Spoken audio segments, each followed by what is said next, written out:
Putra Presiden Republik Indonesia sekaligus Ketua Umum Partai Solidaritas Indonesia Kaisang Pangarep yang mengambil formulir pendaftaran penjaringan bakal calon wali kota Bekasi melalui DPC PKB Kota Bekasi, Jawa Barat. Pengambilan formulir pendaftaran penjaringan bakal calon wali kota Bekasi dilakukan tim relawan nasional pro Prabowo Gibran di kantor DPC PKB Kota Bekasi di Jalan Ahmad Yani, Kota Bekasi. Sekretaris DPC PKB Bekasi, Alit Jamaludin menyebut formulir pendaftaran untuk Kaisang Pangarep harus dikembalikan ke DPC PKB Kota Bekasi 3 hari setelah diambil.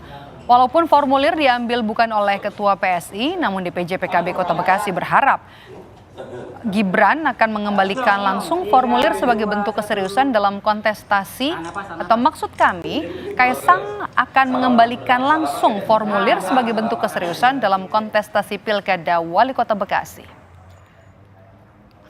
Tadi yang diwakili Pak Richard menghubungi saya, mendaftar, ambil formulir, ya silahkan, kita terbuka.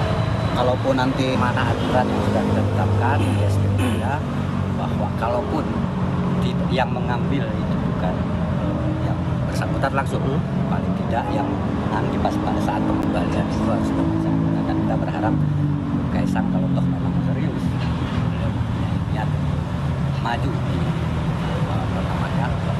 kota. Sementara itu Presiden Joko Widodo irit bicara soal putra bungsunya Kaisang Pangarep. Presiden menyebut pencalonan Kaisang di pemilihan wali kota Bekasi merupakan keinginan pribadi Kaisang. Untuk itu Jokowi enggan berkomentar lebih banyak. Jokowi menyebut pencalonan Kaisang merupakan urusan partai PSI dan Kaisang Pangarep. Tanyakan ke partai, ke PSI, tanyakan ke PSI. Itu urusan partai. Apanya? Itu keinginan pribadi itu tolong ditanyakan kepada partai atau ditanyakan pada yang bersangkutan.